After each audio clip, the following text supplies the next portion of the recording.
Mainit na mainit ito ngayon sa Facebook na yung may 40% discount. Kaya nag-decision akong umorder.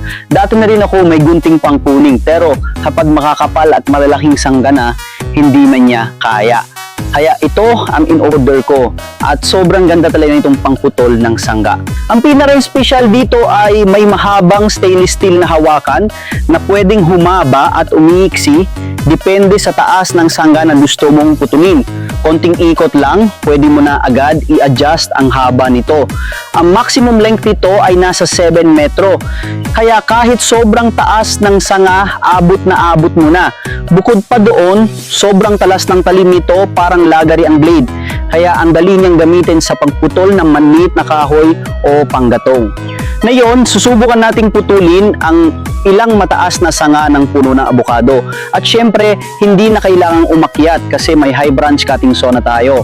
Tayo ka lang sa lupa, pwede mo nang putulin ng sanga sa taas, ang dali lang. Kung gusto mo rin ng ganito, i-click mo na ang Buy Now button sa ibaba. Habang may 40% off at libreng shipping pa, mag-order ka na agad, hindi mo na kailangang umakyat sa puno. Napaka-practical at matibay pa. Mas madali na ngayon ang pagputol ng mga sanga ng puno ng prutas.